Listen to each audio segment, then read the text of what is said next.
பிரியமானவர்களே, எப்படி இருக்கீங்க? இந்த காலை பொழுது எப்படி இருக்குது? இந்த நாள் சந்தோஷமா இருக்குதா? ஒவ்வொரு நாளும் நமக்கு ஆசீர்வாதமான நாள் தான். எல்லா நாளுமே நம்ம சந்தோஷமா இருக்கணும். அதுதான் இயேசுடைய விருப்பம். அதுக்கு தான் நீங்க இயேசுவோட நடக்கணும் என்பதாய் நான் சொல்லி கொடுக்கிறேன். அவருடைய கையை பிடித்து கொண்டு அவரோட நடக்க ஆரம்பிச்சிட்டீங்கன்னா சந்தோஷமா இருக்கும். வாழ்க்கை முழுதும் பாடுகள், பிரச்சனை, நெருக்க வரும். அதுக்கு மத்தியில தான் அவர் கரம் பிடிச்சு நடத்திட்டு போவார். ஆனா ஒன்றும் உங்களை சேதப்படுத்தாது. அதுல தான் நீங்க விசுவாசத்துல உறுதியா இருக்கணும். இன்னைக்கு ஆண்டவர் ஒரு வசனம் என்ன சொல்றார் தெரியுமா?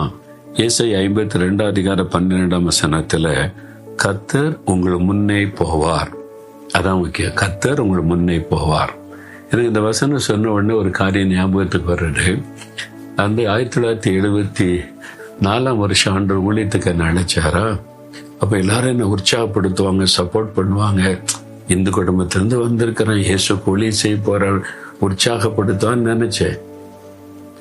பரிகாசம், நிந்த, அவமானம், பொல்லாத காரியத்தை பேசுறது, இல்லாத பொல்லாத காரியத்தை சொன்னது, ரொம்ப மனம் உடைந்து போன ஆண்டவரை ஊழியெல்லாம் போதுன்னு சொல்லி வந்துட்டேன். அப்போ ஒரு நாள் ராத்திரியில் ஆண்டவர் என்னை சந்தித்து, எதுக்கு அழுதுகிட்டு இருக்கிற அப்படின்னு கேட்டார். இந்த மாதிரி ஊழியம் செய்தா எல்லாரும் உற்சாகப்படுத்துவான்னு பார்த்தேன். இப்படி அப்படிலாம் பேசுறாங்க, இல்லாத போலாம் பேசுறாங்க, என்ன ஆண்டவர் அப்படின்னா? அப்படித்தான் பேசுவாங்க. அதுதான் ஊழியம். சிலுவை சுமந்து கொண்டு நடக்கணும். உன்னை மறந்துடாத, உனக்கு முன்னால நான் போகிறேன். எந்த பிரச்சனை, போராட்ட, நெருக்க, அவமானம் வந்தாலும் என்னை தாண்டி தான் அவங்ககிட்ட வர முடியும். அதுல நீ விசுவாசத்துல உறுதியாரு, நான் உன்னை நடத்திட்டு போறேன்னு சொன்ன.